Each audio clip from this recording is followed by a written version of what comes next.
Hola, hola, ¿cómo les va? Un placer de saludarlos y recibirlos aquí en nuestra casa. Vamos a nuestro programa de hoy.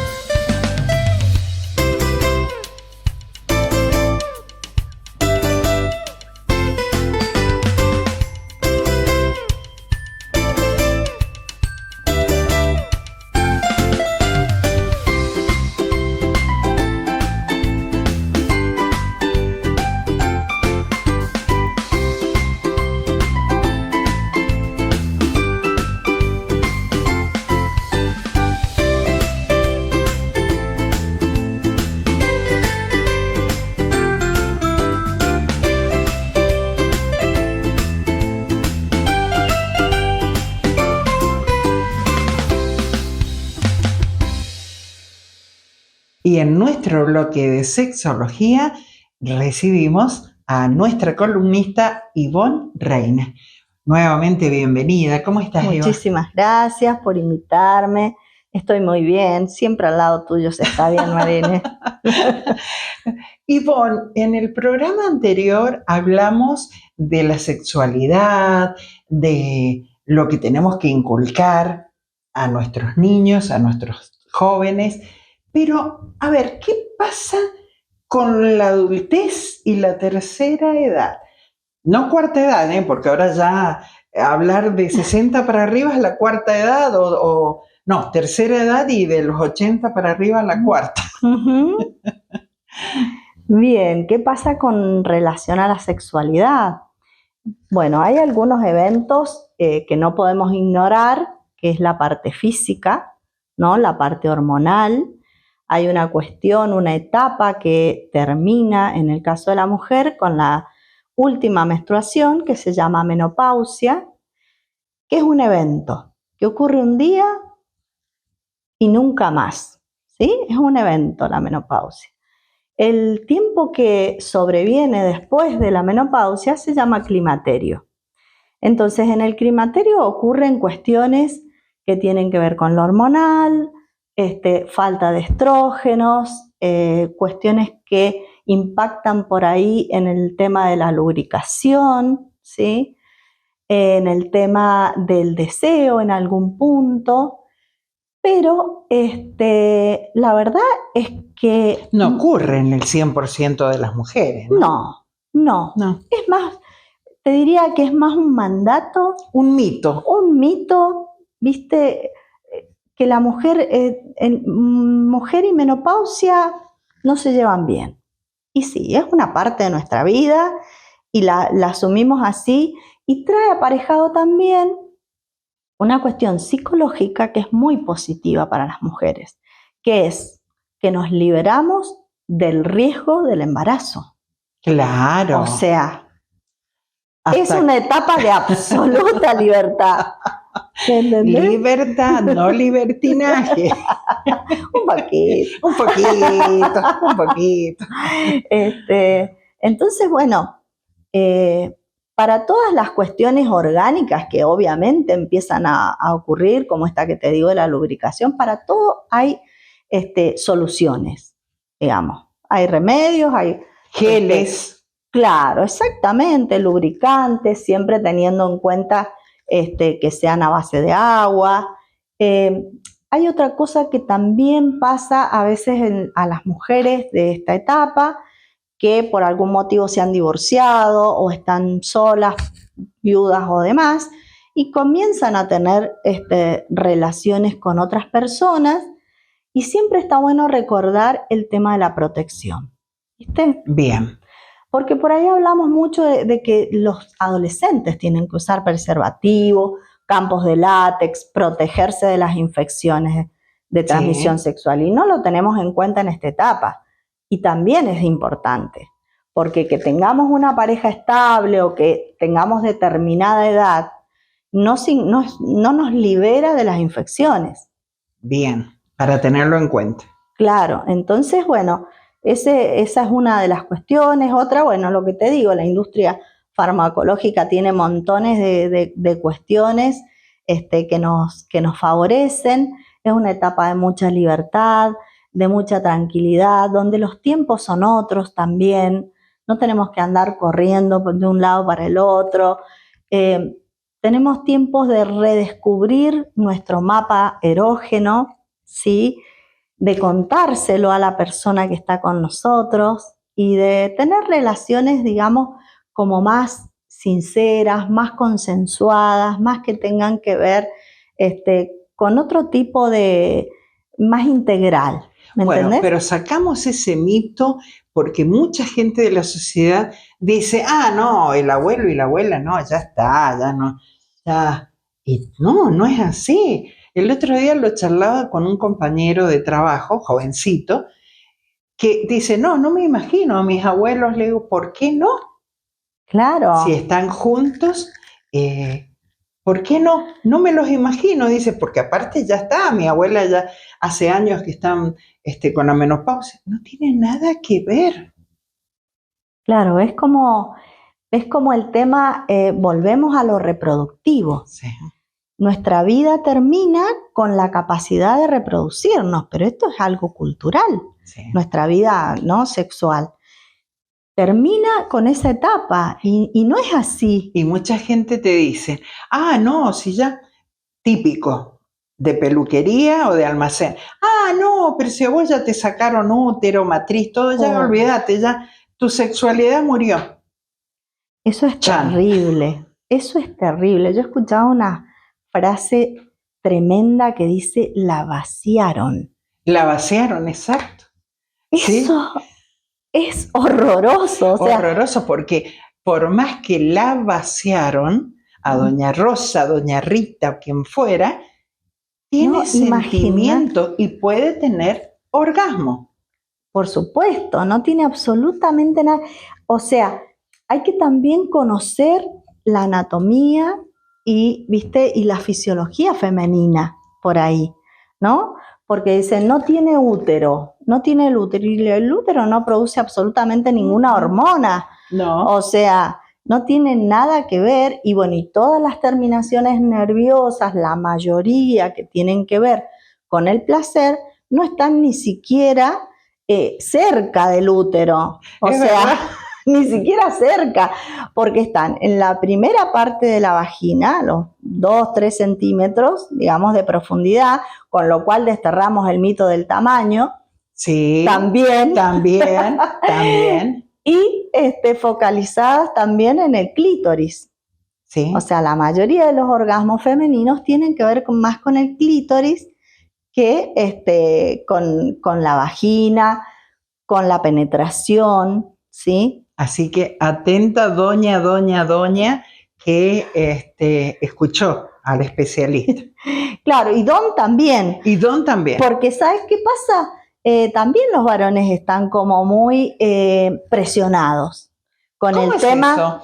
Claro, porque siempre hemos visto que el coito es lo importante, y dentro del coito, la penetración. Cuando hay un montón de variedades, ¿sí?, de formas de relacionarse con un otro, donde podemos sacar del centro al coito perfectamente y sentir absolutamente placer sin necesidad de una penetración.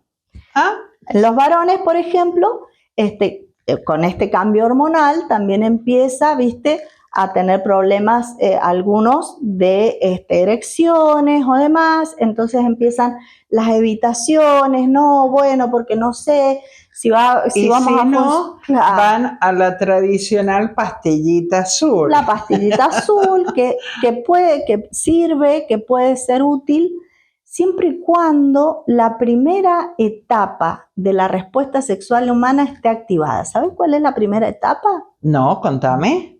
La primera etapa se llama deseo. Y bien. Tiene que ver con toda la fantasía, con todo lo que se genera en el cerebro. Digamos. O sea que si no hay deseo, no hay atracción y no hay pasión, la pastillita azul no va a servir. Es algo orgánico. Atención, caballeros del otro lado. Pero digo, aún en esas situaciones, ¿no? Donde no se pueda lograr por ahí una erección que el varón se desee, digamos, con una cuestión de rendimiento y eso, se pueden tener encuentros íntimos, y ahí veía, vuelvo a lo que vos decías de los abuelos, de las abuelas, o no me gusta decir abuelos porque la mayoría de nosotros no sabemos si vamos a ser abuelos o no, y vamos a llegar igual a esa edad. Sí, es verdad. Los viejitos, digamos. Claro, la gente mayor. Los viejitos. Porque mucha gente mayor no son abuelos. Exacto, ¿viste? O porque no han tenido hijos, o porque esos hijos no han tenido hijos. No, han decidido no tenerlos. Claro, que ahora hay muchos que deciden no tenerlos. Muchísimo. Entonces, bueno, va mutando, van cambiando, va cambiando el cuerpo, aceptarse, amar el cuerpo como está, como es, con los surcos que nos deja la vida, la maternidad, un montón de cosas hermosas que hemos transitado, y bueno, amarnos así como estamos. Cicatrices que nos ha dejado la vida misma. Exactamente. Y que realmente están, y debemos ser orgullosos de esas cicatrices. Tal cual. Bueno, o sea, redondeando, Ivonne, se puede tener sexología, digamos, se puede ser realmente estar presente, sea la edad que tengas, así tengas 80, 90 años, podés sentir. Exactamente, hasta el último día de nuestra vida. Atención, muchas personas, mujeres que son avanzadas en edad, abuelas o no, van a estar prestando atención y averiguando en la farmacia a ver cuáles son los... y no solamente en la farmacia, porque mucho tiene que ver con los tabúes nuestros propios, de nuestra educación recibida, ¿viste? Sí. Entonces, bueno, charlar, poder hacer consejerías con un especialista, y ver que hay otras posibilidades, que hasta el último día de nuestra vida podemos disfrutar de una sexualidad plena y sana. Bueno, yo pregunto, si hay muchas personas que quieran hacerte alguna consulta, Ivonne, ¿dónde te encuentran? Bueno, me encuentran en mis redes sociales, en mi red en Instagram particular, que es Ivonne Reina, y también tengo uno especialmente diseñado para la parte de sexología, que se llama Consextido, que tiene que ver con la sexualidad, por supuesto, pero también con el consentimiento. Bueno, será hasta nuestro próximo encuentro. Bueno, un gusto, un placer acompañarte y servir tal vez de inspiración para aquellas personas que digan, no, yo ya soy grande. No, nunca se es grande para disfrutar, para sentir placer, para sentir el apego que también se genera con la persona querida y elegida. ¡Qué lindo! Gracias. No, gracias a vos.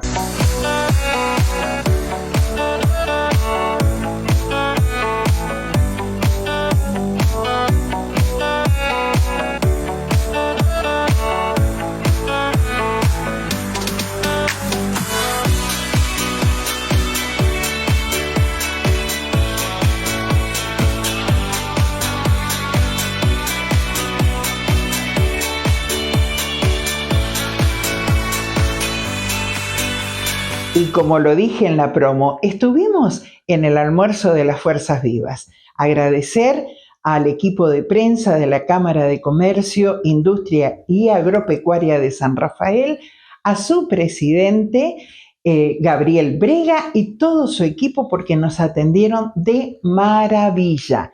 Así que aquí algunas imágenes.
Y en este martes le vamos a dar la bienvenida a nuestra nueva columnista, que este bloque lo hemos denominado Bromatologiando, con Andrea Orlacher. ¿Cómo estás, Andrea? Bienvenida. Hola Marinés, gracias por invitarme a tu casa. Bueno, ya es tu casa también a partir de hoy. Muchas gracias a vos, a Sumec TV. Bueno, Andrea, contanos quién es Andrea Orlacher. Bueno, Andrea es, yo soy una Real del Padrina, soy de Real del Padre. Muy bien. Y bueno, nací allá, me crié allá. De los pagos de Lorena Martínez, ¿eh? Amigas de primaria y de secundaria. Columnista de este programa. Totalmente. Y me vine a estudiar acá, bromatología, a la Facultad de Ciencias Aplicadas a la Industria, una institución que quiero mucho. Me egresé de la escuela Seizo Hoshi de Real, que también Juan de Dios Correa primaria. O sea, toda esa es la historia. Mis padres están allá, mucha familia también. Y me vine a estudiar acá y bueno, la vida y las cuestiones laborales me hicieron que me quedara en San Rafael, o sea, que a remarla acá en San Rafael, y ya desde el 2000 que estoy acá. ¡Qué lindo! ¡Qué lindo! ¿Y ya te adaptaste? Totalmente, totalmente, pero bueno, el corazoncito está allá, así que cuando uno extraña, se va, agarra el autito y se va a Real. ¡Ay, qué lindo! Real del Padre es uno de los distritos que quiero y mucho, así que es un placer. Bueno, Andrea, cuando hablamos de bromatologiando, es también atención amas de casa, porque hoy por hoy tenemos muchísimas amas de casa cocineras de lujo, pero hay que darles algunos tips. Esa es un poco la idea del bloque, de que pueden también preguntar por tips y todos, la manera correcta de manipular los alimentos. Yo soy bromatóloga asesora de industrias gastronómicas, gestión de calidad, capacitadora, pero también siempre llegan al teléfono consultas de amigas, de conocidas. Andrea, ¿qué hago con este pollo que saqué de la heladera o del freezer? Lo cocino ahora, lo guardo, ¿cómo lavo la fruta, las verduras? Bueno, es uso de un poco la idea de acompañarnos en esto. Andrea, los sanrafaelinos y yo especialmente soy muy consumidora de pollo, pero bueno, desde el momento que se faena, lleva todo un proceso. Lleva todo un proceso. Primero, ya que estamos hablando, se crían en grandes naves en donde están controlados con condiciones higiénico-sanitarias a través de veterinarios, de técnicos, se capacita todo el personal, pero el pollo se faena. Pero luego desde que se faena, es decir, que está el deshuelle en la explanada de faena, ya empieza un proceso que es la fabricación, en donde tenemos el desplumado, tenemos el escaldado antes para sacarle las plumas, y luego está, digamos, se cortan las patitas, también hay un eviscerado, que ahí, ese es un lugar, es una sección muy delicada, el eviscerado del pollo, porque si se rompen las vísceras, por eso se dice que el pollo puede estar contaminado. Ah, bien. ¿Y por qué tenemos que cuidar la cocción del pollo, que tiene que alcanzar más de 65 grados o 70 grados? Porque a lo mejor el proceso puede estar bien cuidado, pero a lo mejor en la fabricación, como se dice, puede haber algunas ciertas situaciones. Esas vísceras en la fábrica las embolsan, y las colocan dentro del ciertas pollo. Vísceras según la legislación lo que está permitido. Y luego pasan para bajar la temperatura y para desinfectar el pollo a unos grandes chiller, que se dice que son como bloques de bandejas o tanques de enfriamiento, en donde se baja la temperatura, pero también se va clorinando para hacer la desinfección. Es decir, que el pollo salga desinfectado. Entonces también hay ciertos mitos que no dejan de por ahí ser realidad, de que se dice que el pollo tiene, hay veces, gusto a cloro o olor a cloro, y obvio que hay carnicerías que para alargarlo unos días más, y no está bien ese hábito, lo pueden hacer, pero también tenemos que saber que hay veces el pollo sale desde la planta de proceso automáticamente a la distribución de todos los canales de comercialización y puede tener restitos de agua desde ese enfriamiento y clorinación propia. Claro, pero siempre y son mitos, luego hay mitos. Siempre es bueno cuando ya llega a la cocina Ujú. un proceso de lavado de las presas, de las patas muslo, de todo. En este caso, también hay un mito que no es necesario lavar el pollo, porque lo importante es lavarse bien las manos cuando uno lo saca todas las presas, lo troza, lo acondiciona en la heladera o en el freezer, o cuando antes de cocinarlo, pero no hace falta lavarlo porque vos vas a eliminar las bacterias que pueda llegar a tener ese pollo Cuando se cocina. cuando se cocina. Porque si uno lo lava en la bacha, vos estás contaminando la bacha que después vas a lavar y desinfectar frutas y verduras o tus propias manos y utensilios. Ah, para tenerlo en cuenta. Para tenerlo muy en cuenta. ¿Qué pasa con la cadena de frío? Que se dice, ay, este pollo me parece que ha perdido la cadena de frío. Bien, uno lo nota cuando va al supermercado o a la carnicería. A ese pollo lo vamos a notar, siempre hay que considerar las características organolépticas de los alimentos. ¿Cómo es eso? ¿Qué es ¿De dónde viene organoléptico? De los sentidos, de los órganos de sentido. ¿Qué color tiene el pollo? Tiene que ser característico. ¿Qué aroma? Característico sui generis, propio al sabor del pollo. Y al tacto. Y si es congelado o si es refrigerado, por ejemplo, si hubo un proceso de congelación mala en ese pollo, uno toca ese pollo y va a estar deshielado o con cristalitos y ahí decimos, acá perdió la cadena de frío.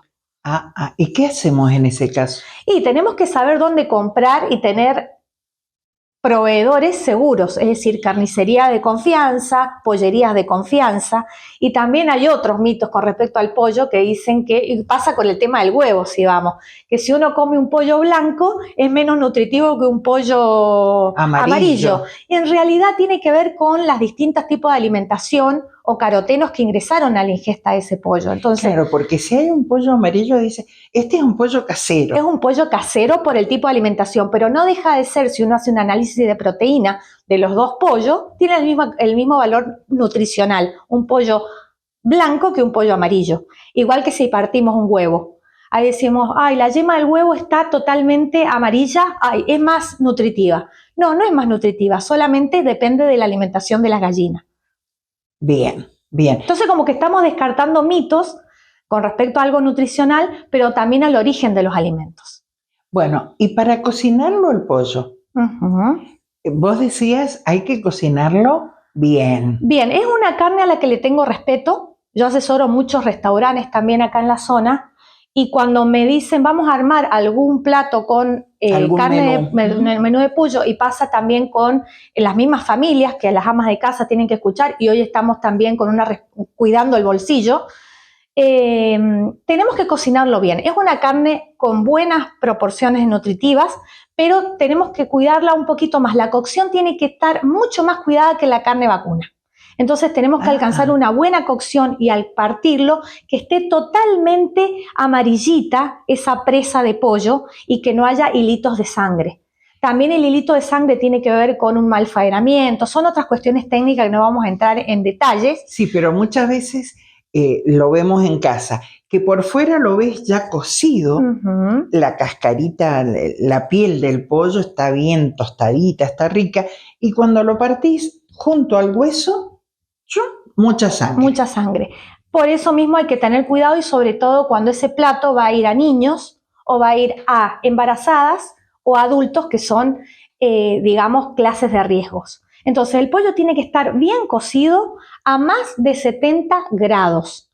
Nosotros no tenemos un termómetro en casa, pero tenemos que tratar de darnos cuenta de al menos hacer muestreos de cocción de pollos para decir, mira, el punto de mi pollo, de mi horno es este, de mi olla de horno es este, de mi sartén, de mi plancha, ¿verdad? E ir teniendo en cuenta, como ama de casa, de cuidar a toda nuestra familia. ¿Qué pasa con las milanesas de pollo? Que muchas veces o las hacemos en casa o las compramos hechas. Y que por allí las sentimos un poco demasiado húmeda, digamos.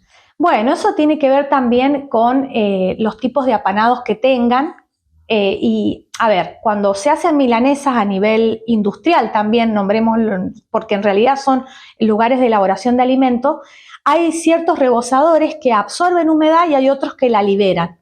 Entonces eso también depende de la calidad del proveedor de nuestras milanesas. Y volvemos a lo mismo, ¿qué carnicero de confianza que tenemos? ¿Qué pollería de confianza buscamos?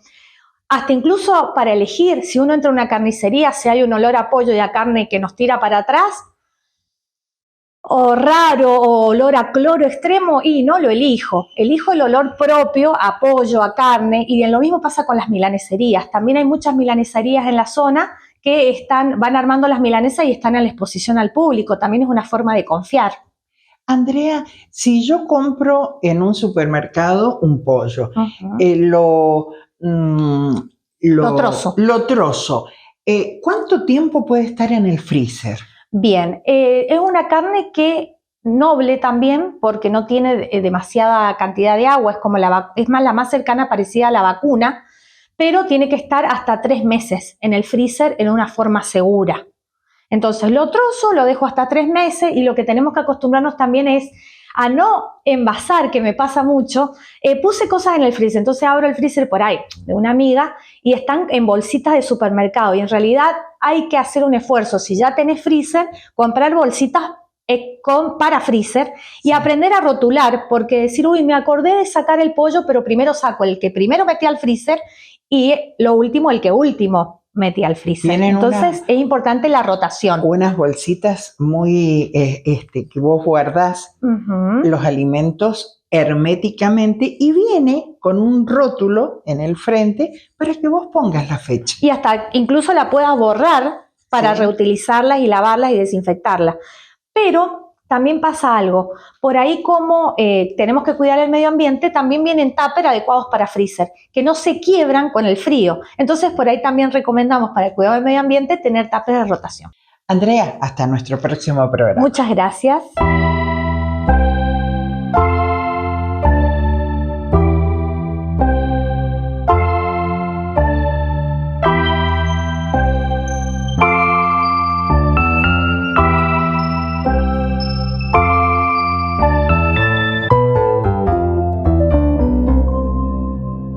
Y con nosotros Claudia Calón. ¿Cómo estás, Claudia? Muy bien, muy bien. ¿Vos cómo estás, Marina? Bien.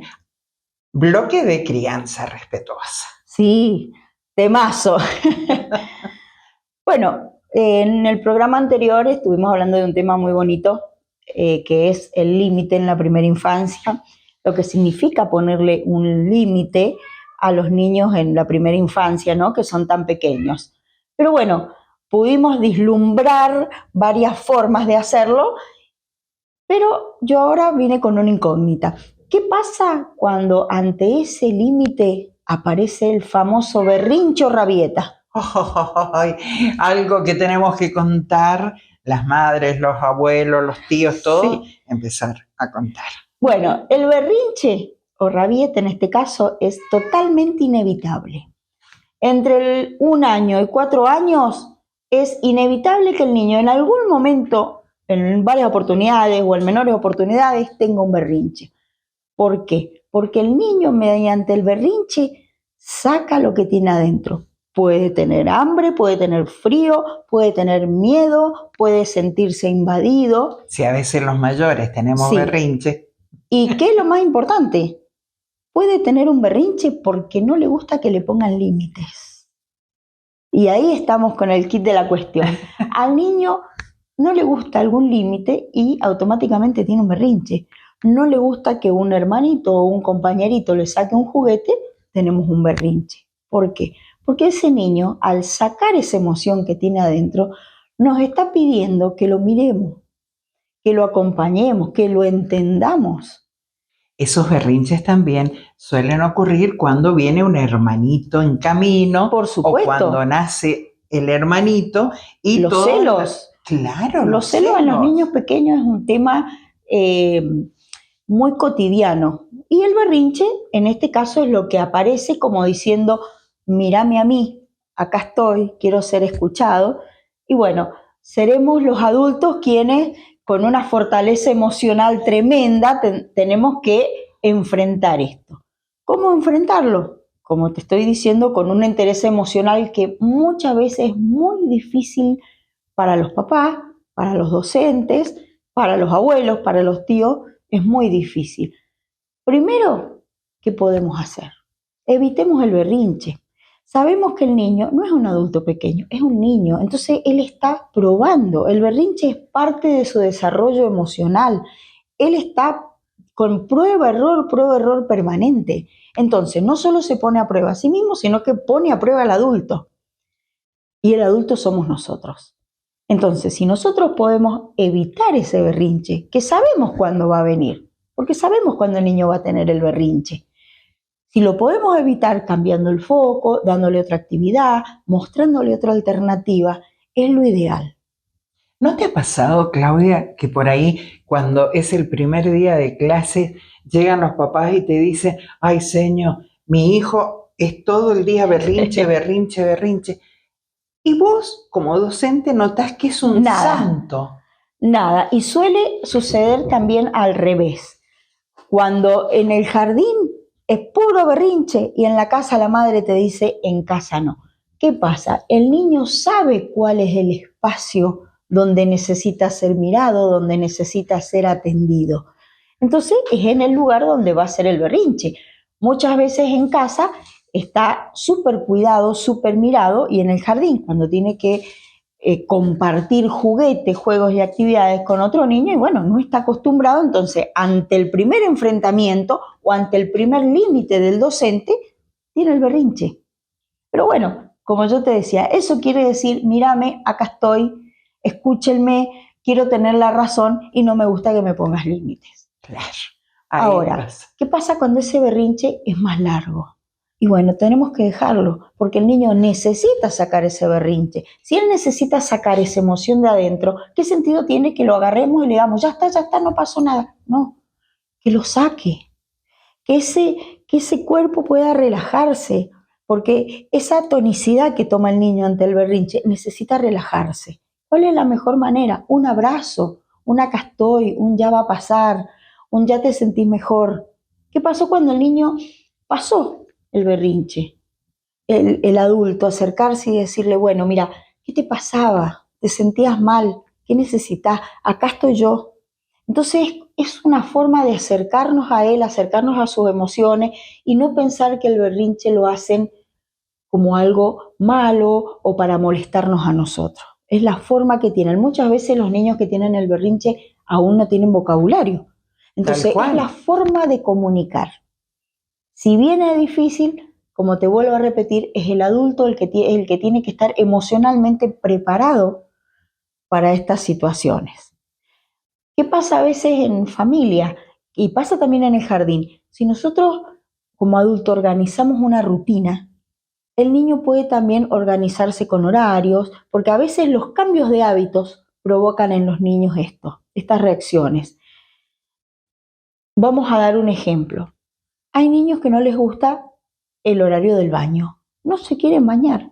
Ay, sí. Bueno, y ante tener todos los días un berrinche, hacerlo de prepo, meterlo a bañar llorando y enojado, bueno, consensuemos y démosle la oportunidad de que él también pueda sentir y elegir qué hacer con su cuerpo.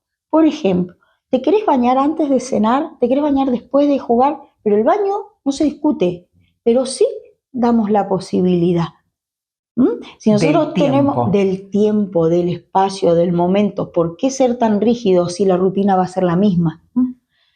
El horario de la cena, los modos de comer, cómo comportarse en una mesa, cómo comportarse con extraños, todo eso tiene que ser consensuado a veces con el niño, porque yo debo explicarle al niño también que si él hay un límite que transgrede, siempre hay una consecuencia. Totalmente. Y si entonces vos con ese niño podés aunar el criterio de que no está bien o que lastima a otro, que molesta al otro, vamos a evitar que cuando le pongamos el límite, ese niño tenga el berrinche. De todos modos, es inevitable. Es inevitable, pero bueno, es algo que hay que pasar y es algo que al niño también le permite descargar todas esas emociones que tiene adentro. Así que mamá, papá, tíos, abuelos, hermanos, Paciencia. Otra cosa que es muy importante, no se educa con la violencia.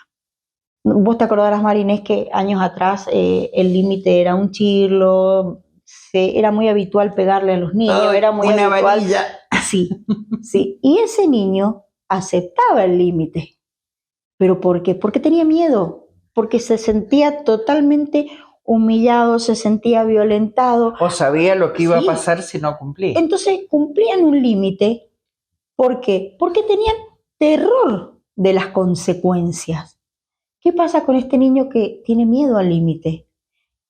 Hace que la violencia sea algo natural. Normaliza la violencia. ¿Y qué tenemos a futuro? Un niño Violento. convertido en un adulto violento. Entonces son muchas las cosas que nosotros podemos evitar con un abrazo, con un acá estoy, con un acá te miro, ante un berrinche de un niño. Estamos haciendo una crianza respetuosa, queremos que ese niño se críe respetuosamente, pero que a la vez sea después un adulto respetuoso. Bueno, eso es importantísimo tener en cuenta, no solamente en el hogar, sino también en la escuela, en el parque, en cada lugar donde ese niño participe de actividades. Por supuesto, un niño que acepta un límite, que puede respetar a la otra persona, es un niño que siempre va a ser bienvenido en cualquier lado. En instituciones educativas, en instituciones deportivas, en casas de familiares, en casas de amigos. Y cuando sea un adulto, como te digo, va a ser una persona totalmente respetuosa del otro. Hay una de las cosas que yo lo veo generalmente en los cumpleaños infantiles, sean de 1 a 4 o 5 años, que el niño o niña es el centro de atención porque es la cumpleañera o el cumpleañero. Pero cuando lo ponen a que tiene que soplar la vela y no quiere, un berrinche seguro. Y sí, y ni te cuento si cuando va a soplar la vela, el que está al lado la sopló primero. El berrinche es total, porque está totalmente invadido en ese momento que es tu momento, tu cumpleaños, tu torta, y el de al lado sopló la vela.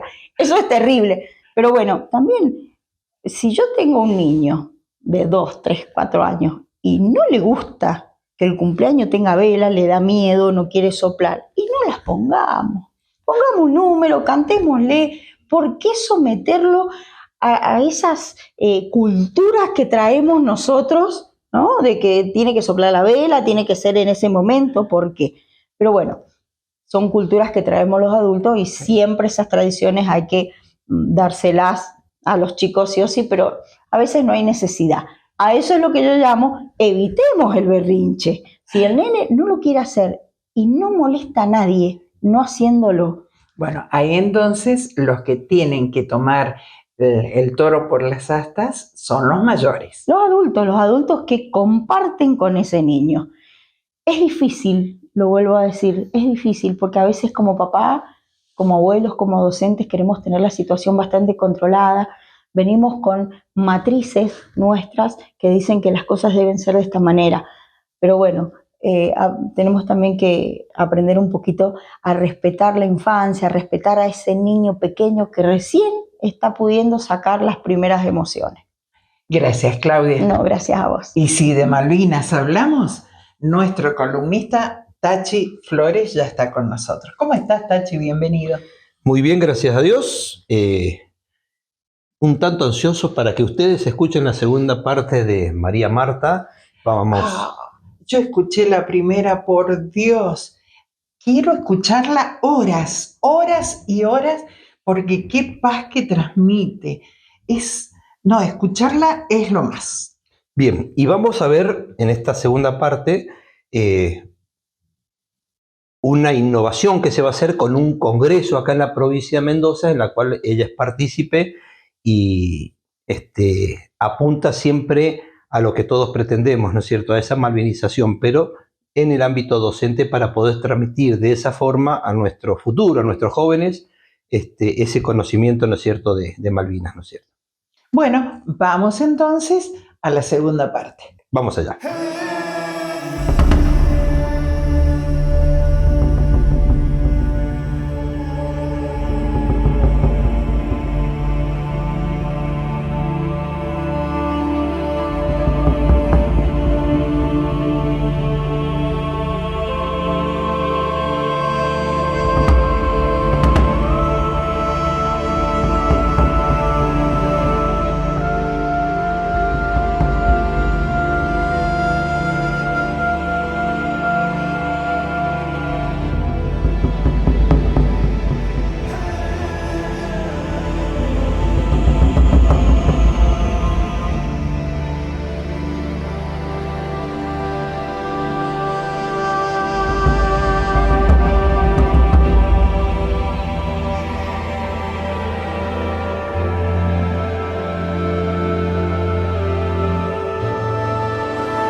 En esta segunda parte, con María Marta, acá en Casa con María, mucho más para aprender de María Marta y de toda esta movida, ¿no es cierto?, que tuvo Mendoza, porque fue la primer provincia en implementar el curso este que dictaron en Mendoza, el del cual nos participaron, fuimos 2 veteranos de acá, para estar en la presentación del curso con un gran equipo que está a cargo de Nicolás Cansanseu, corresponsal de guerra, el profesor Gigliotti, ¿cierto? Y bueno, y todo un equipo muy bonito que realmente hubieron casi 700 inscriptos, entiendo, ¿no? ¿Por qué no nos contás un poquito? Rápidamente, el curso nace también por necesidad detectada por las propias visitas de los veteranos a las escuelas, en donde los docentes, indirectamente a través de la voz de ustedes, nos manifestaron la necesidad de conocer más y mejor la cuestión Malvinas. Es así como la Universidad de Mendoza asume el enorme desafío dentro del marco del programa de Malvinas del Corazón a la Palabra, que es un programa que está anclado en la Dirección de Posgrado y Formación Continua de la universidad, porque entendemos que la formación continua es parte de esto que involucra seguir hablando de Malvinas. Se concibe este curso y cuando tú dices el primer curso, es el primer curso con puntaje docente. Correcto. En la dimensión del territorio de la República Argentina. Y en ello pongo el acento porque muchos cursos, muchas conferencias, muchas actividades educativas se realizan, y agradezco que se realicen así a lo largo y a lo ancho de todo el país. Sin embargo, esto es el primer curso que se le otorga un puntaje máximo desde la Dirección General de Escuela, y eso favorece enormemente no solo la motivación del docente, sino también la promoción profesional del docente. Correcto. Y ahí estuvimos trabajando con casi 700 docentes inscriptos, de los cuales 359 certificaron. Cuando decimos certificaron, significa que rindieron 8 exámenes, que presentaron un examen final y que tienen su certificación. En ese marco, todo es una semillita. ¿Viste cuando el agua corre por los surcos de nuestros viñedos y que sabemos que después vamos a tener un fruto? Sigue sembrando y se sigue regando. Hoy, a menos de casi 15 días, tenemos ese fruto. El fruto es el primer Congreso Nacional de Educación y Malvinas, que tendrá sede en Mendoza el 17 y 18 de octubre. Es el corolario de ese primer curso con puntaje, pero que entendemos que ahora lo abrimos. Mendoza, como gesta sanmartiniana, hoy atraviesa la gesta de Malvinas con esta apertura a la educación de todo el país. Y acá sí estamos contando con prácticamente 300 inscriptos que vienen de las distintas provincias de la República Argentina, con invitados especiales, tanto de veteranos de Malvinas que miran y trabajan directamente en la educación. Investigadores, estudiantes y docentes. Eso es el recorrido del curso al Congreso. Yo creo que los mendocinos tenemos que ser conscientes también de una cosa. Así como siempre se dice, ¿no es cierto?, Corrientes, Yapeyú, el correntino, los veteranos correntinos, yo los tengo allá arriba, es una admiración terrible. Justamente por su historia, por San Martín y todo lo que ellos involucran, ¿no? Pero también los mendocinos tuvimos algo que ver, ¿no es cierto?, con el cruce de los Andes, ¿no es cierto?, con este Manzano histórico y con todo eso. Y también hay una impronta del mendocino de la patria, de las madres cosiendo, bueno, de las abuelas, y si a eso le sumamos las bufandas, guantes y todo que se tejieron para mandarnos a nosotros, que en algunos casos llegaron, en otros no, pero eso es harina de otro costal. Realmente tiene mucho que ver con ese sentido patriótico que muchas veces es un plus que tenemos los mendocinos, ¿no? Y por ahí hay provincias que cuentan de ello, se dan cuenta de ello. No obstante, las palabras, para aportar lo que tú estás diciendo, justamente las palabras de todas las provincias, de una manera u otra, es de apoyo. Esto es de, qué bueno que lo pensaron, perfecto, pensamos juntos este nuevo hito histórico, pero solo entre todos esto tiene que continuar, porque hoy, y a muy poquito tiempo, empieza el primer Congreso Nacional.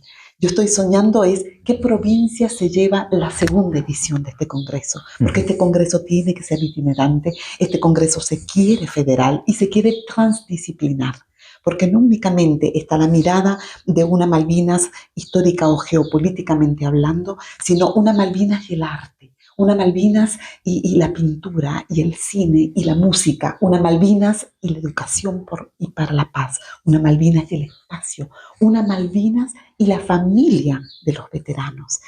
Esa es la mirada que nosotros queremos dejar como impronta en un mensaje muy fuerte que es educar para transformar vidas y que esa transformación de vidas nos acerque a que cada vez seamos más argentinos y más profundamente humanos convencidos de aquellos valores que nos van a permitir crecer como nación, como patria y como educadores. Hay cosas muy bonitas y han habido cosas muy bonitas. Yo no tuve la oportunidad, ¿no es cierto?, de presenciar, pero en Buenos Aires hubieron obras de teatro hechas por veteranos ingleses y argentinos. Una locura hermosa. Bueno, Una locura la profesora hermosa. que justamente estuvo a cargo de esa obra de teatro es una invitada especial, Graciela bueno. dos Santos, en quien, bueno, ponemos también la representatividad de todos los docentes que hicieron el curso.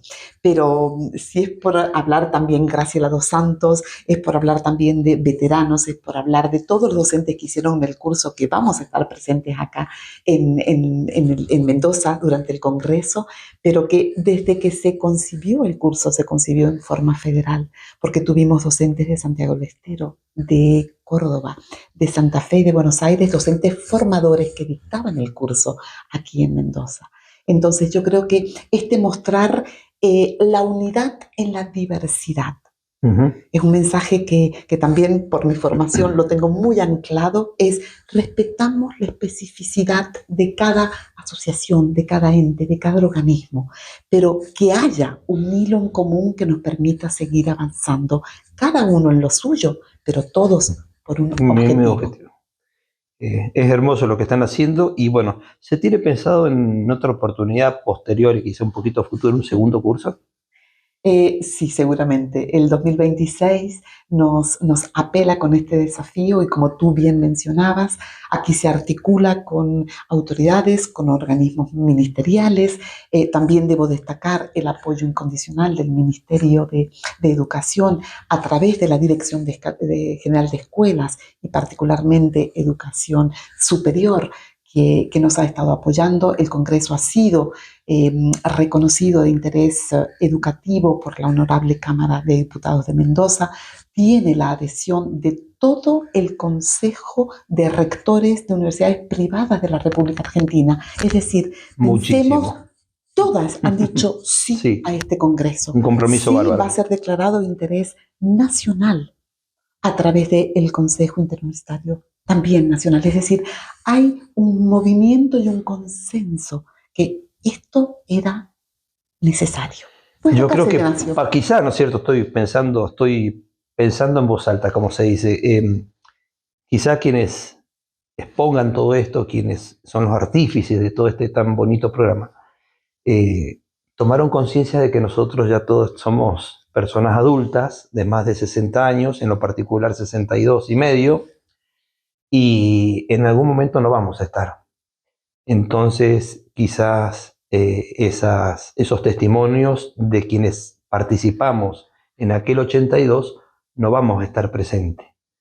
Y ellos quizás se apuran ahora, en el buen sentido, de tratar de hacer todo lo más posible, estando nosotros en vida, para que lo veamos, para que haya un testimonio ferviente, ¿no es cierto?, de carne y hueso, y no tener que remitirse después a algún video, algún libro o algo por nuestros testimonios. Así que bueno, desde ya muchísimas gracias, María Marta. Siempre sé que cuento con tu presencia, y a futuro, si me permitís, a sabienda de que venís a San Rafael a dar clases a la universidad, cuando hayan nuevas propuestas y nuevas metas, te comprometo, si quieres, a volver otra vez acá en Casa con María para tenerte en este lindísimo lugar. Muchísimas gracias. En Casa con María me he sentido extremadamente bien recibida en el amor y en la sinceridad de un mensaje muy fuerte. Y no puedo dejar de mencionar que cada vez que me estoy levantando más cerca del Congreso, yo sé que tengo 649 lucecitas que me dicen, vamos adelante. María Marta, vamos adelante con todo el equipo que implica estar detrás y con todos aquellos veteranos que por razones de la vida no nos acompañan. Es decir, seguramente en el cielo tenemos luces particulares que nos están iluminando y en honor y por ellos tenemos que seguir adelante. Gracias. Sin lugar a dudas. Gracias a vos, María Marta, gracias al programa, a Sumex TV, a esta invitación que me hizo María Inés Rivas en su momento, también con Juanjo Martínez, nuestro productor y editador, y bueno, soy un eterno agradecido por tener este lugarcito para seguir malvinizando. En Casa con María, la presencia del doctor Carlos Sánchez Temporín. ¿Cómo estás, Carlos? Pero muy bien, gracias por invitarme. No, por favor, usted ya es parte de esta gran familia. Gracias. Y uno de los temas que hoy quiero expresarte y expresarle a toda la audiencia es qué pasa que muchas veces lo vemos en la tele, lo vemos inclusive acá en San Rafael, que muchas veces decimos, oh, sí, encontraron a una persona robando. Bueno, la policía hace todo el trámite, todo, y cuando quiere acordar entra por una puerta y sale por otra. ¿Es así? No, no es tan así. Pasa que hay un deseo de justicia en la sociedad que pretenden que atraparon infraganti, tu ejemplo, a alguien sustrayendo un bien o robando. Generalmente ahora la sociedad, si fuera por ella, pretendería que quede preso por toda una condena, digamos, ¿no? Pero desde que se produce un hecho de esas características, lo que se abre es un proceso penal. Bien. El proceso penal está regido por el Código Procesal Nacional Penal y las provincias, como mantienen independencia de sus poderes en cuanto al uso de la ley para la represión de delitos, mantiene su Código Procesal. Pero todos están derivados realmente del mismo, y cuando hay algún vacío en las legislaciones provinciales, se acude a llenarlo con el Código Procesal Penal Nacional.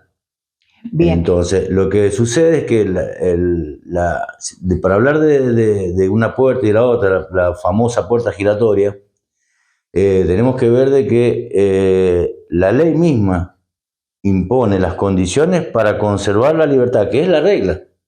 La regla es que la persona que es, como en tu ejemplo, sorprendida en infragante, en un delito, igualmente tiene el derecho a conservar la libertad, con otras reglas que impiden que la recupere la libertad.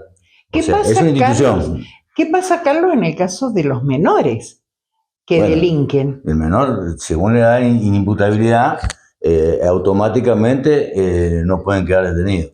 Pero según los casos también, porque también se ve mucho el tema de la reincidencia, el prontuario, la ficha, el tipo de delito que cometió, se ven, se hace un análisis. ¿Cómo es la situación? Ya no hablando de los menores, hablando de las personas que sí, que son imputables, o sea, que tienen la edad mínima para que se los impute por el hecho cometido. ¿Me explico? Entonces, ¿qué es lo que va a pasar? De que la persona, este ladrón, que de tu ejemplo, queda detenido ese mismo día, esa misma noche, hasta que el ayudante fiscal le transmite al fiscal en turno cuál ha sido la circunstancia del hecho, quién es la persona, quién es el supuesto delincuente, para ubicarnos. Y bueno, el fiscal puede tomar una medida o no. Normalmente lo que hacen, obviamente, es la necesidad de un letrado, un abogado que pueda defender y representar los derechos del ladrón. Pero bueno, normalmente es así. La decide el fiscal en primer lugar la excarcelación, porque ya te decía recién que la regla es de que la persona conserva la libertad cumpliendo ciertas conductas, que puede ser firmar una vez por mes en la institución que está para eso, la oficina que está para decir estoy siempre acá, fijar domicilio, una caución real o monetaria, y norma de conducta. Si por ejemplo fue contra una persona, la prohibición de acercamiento también es una posibilidad. Varias aristas tiene el tema, pero lo importante de esto es que cuando el supuesto delincuente entra y sale por una puerta es porque no puede quedar detenido. Porque la ley lo protege, que está en proceso, digamos, durante el procedimiento penal, que es un juicio, que se puede abrir o no, porque los primeros pasos del procedimiento conocen, lo detienen, lo identifican, le sacan las huellas dactilares. En ese plazo está detenido, obviamente, está privado de libertad. Y siempre y cuando Pero- también, si tiene antecedentes, ya dentro de la justicia, Sí. ya es otro Sí, tema. sí, no, por supuesto, se toma, ya te decía recién, que se toma en cuenta todos los antecedentes penales son importantísimos. Si está cumpliendo una condena bajo palabra o bajo fianza, como le dicen acá, que bajo caución, también es una posibilidad que le acorta las posibilidades de conservar la libertad, se la achica, porque es más importante que la persona tiene una historia, digamos, una historia en vez de clínica legal, Un historial. un historial tiene. Entonces, bueno, lo que hace es este análisis, el fiscal toma una decisión si se le puede dar la excarcelación a la persona o no. Si se nega, se puede recurrir o apelar, digamos, ante el juez de turno penal. Entonces, bueno, es así la cosa. Pero normalmente lo que la gente tiene esa ilusión de que todos vayan presos y que queden presos. Y no Pero es así. la ley dice que el estado natural de la persona es la libertad del individuo. Entonces protege que la persona, en lo que dure el proceso, que es un plazo de tiempo, que está dicho por la justicia también, por la ley, durante ese plazo debe conservar la libertad. De otra manera sería un prejuicio. Sería juzgar a alguien antes de que la justicia, un juez, haya dicho que es culpable o inocente. ¿Qué pasa, En- Carlos? Sí. El hecho de que por allí alguien cumplió, ¿sí?, un tiempo determinado preso, ¿sí? Sí. Y sale y vuelve a delinquir. Y bueno, a esa persona le va a pesar su prontuario, justamente. Justamente. Eso es lo que muchas veces hace a tu historial, del que hablábamos recién, de que tus características personales, muchas veces son peritadas psicológicamente, son las de una persona que no acostumbra a seguir la vida al paso de la ley, digamos. Y en el caso de los menores, ¿quién tiene que responder? ¿Los padres? No. En un hecho penal, los hechos son cometidos únicamente por Por el individuo. el individuo. O sea que civilmente puede ser que si ha causado algún daño, sí lo deba reparar los padres, que son los tutores, y bueno, son responsables de los daños que cause en bienes materiales, digamos. Cuando Bien. un reclamo, pero es por la vía civil, o sea, no es la vía penal. Penal. Entonces, bueno, esto es así. O sea que entonces, si un ladrón lo sorprenden en el hecho, ya sea en un supermercado, que hoy por hoy es, digamos, lo más habitué que las cámaras tomen e identifiquen al ladrón que está sustrayendo algo del supermercado, Sí, sí. lo agarran con las manos en la masa y ahí la policía lo lleva, pero no necesariamente va a ir preso. Exacto. Realmente no va a quedar preso. ¿Mm? Lo que pasa es que, en primer lugar, hay una confusión que vale para todo el mundo. Es bueno aclararlo. Claro, hay una cosa que es el ejemplo que vos me citás de una sustracción en un supermercado es un hurto, porque es aprovecharse de una situación para poder apoderarse de un bien. El robo es otra categoría. El robo, el ladrón. O sea El ladrón que está identifica más bien al robo, claro. Hurto y robo son distintos. y robo. Si Bueno. bien son todos delitos contra la propiedad privada, ¿Mm? tiene una escala diferente en la pena y en la acción. No sabía. Entonces, bueno, es importante a veces aclarar que un hurto va a ser mucho más. Es más, te digo, hay muchos supermercados que lo que hacen, obligan a la persona que la enganchan, como decís vos. La sorprenden Con robando. la sustracción, le obligan a pagarla o a dejar y, bueno, pueden tomar medidas con la policía o no. O sea, muchas veces no va, es un tema difícil iniciar un proceso penal por un hurto pequeño, porque no se trata de que esté bien, se trata de que está muy mal, pero la justicia, yo entiendo que no se puede dedicar todo el tiempo a delitos menores, porque hay muchas cosas mucho más graves y se sabe, por ejemplo, que en Mendoza renunciaba aproximadamente 2.000 efectivos policiales por una cuestión salarial. Ujú. Entonces, porque no se sienten bien pagos para el riesgo que toman los funcionarios. Bien, cuando Entonces, bueno, hablamos, Carlos, cuando sí. hablamos de, por ejemplo, lo sorprenden mm, robando una bicicleta, una moto, ¿eso es hurto o ya está calificado como robo? No, eso es hurto. Es hurto. Es hurto. Es hurto porque aprovecha una circunstancia que la vía pública, para dejártelo un poco más claro, cuando el robo es cuando hay rompimiento o hay Que rompen una puerta, una ventana, una pared para ingresar. escalamientos, escalar Ujú. una pared, subirse por el techo, eso es más Es robo. incluido dentro del robo, exacto.